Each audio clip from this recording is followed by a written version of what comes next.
ہوگا۔ الحمدللہ یہاں پر ہم نے ڈیرہ اسماعیل خان کے اندر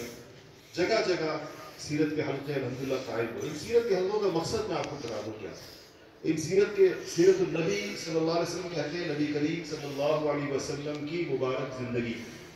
آپ کے شب و روز کو آپ نے کیسے زندگی گزاری، آپ کے دن کیسے تھے، راتیں کیسی تھی، مکے کا زمانہ کیسے تھا، بچپن کیسا تھا، جوانی کیسی تھی، وحی کیسے آئی، مکہ مکرمہ کے 13 سال کیسے گزارے، مدینہ منورہ میں کیا ہوا، بدر میں کیا ہوا، احد میں کیا ہوا، ہجرت کیسے ہوئی، معراج میں کیا ہوا، طائف میں کیا ہوا، مکہ کیسے فتح ہوا، حدیبیہ میں کیا ہوا، تبوک میں کیا ہوا، اور آپ نے حجۃ الوداع کے موقع پر کیا فرمایا۔ اس چیز کو جو ہم ترتیب کے ساتھ پڑھاتے ہیں، اسی کو سیرت کہتے ہیں۔ اس کے حلقے الحمدللہ جگہ جگہ قائم کیے، اور مجھے ابھی اندازہ نہیں ہے کتنے حلقے ہوں،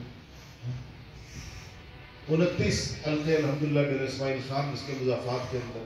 مختلف ساتھیوں نے، ہمارے مولانا خالد حمید صاحب اس کے مسئول تھے، یہاں پر ہیں، انہوں نے ماشاءاللہ بڑی محنت کی، اور ایک ان کے حلقے سے بات شروع ہوئی، اور الحمدللہ ایک سال کے اندر 29 حلقے جگہ جگہ قائم ہو گئے۔ بڑی دلچسپی کے ساتھ نوجوانوں نے اس کے اندر حصہ لیا، اور یہ خود مولانا اس بات کی آپ کو گواہی دیں گے کہ کیسے یونیورسٹیوں کے نوجوانوں کی اور ملازمت کرنے والے نوجوانوں کی کیسے زندگیاں پلٹی اس کے اندر، کیسے ان کی زندگی میں اللہ پاک دین لے کر آئے۔ الحمدللہ یہاں اللہ پاک نے یہ خدمت کی ساتھیوں سے لی، اور ایک ان ساتھیوں کو اللہ پاک نے ایک اور توفیق دی، اس پر مجھے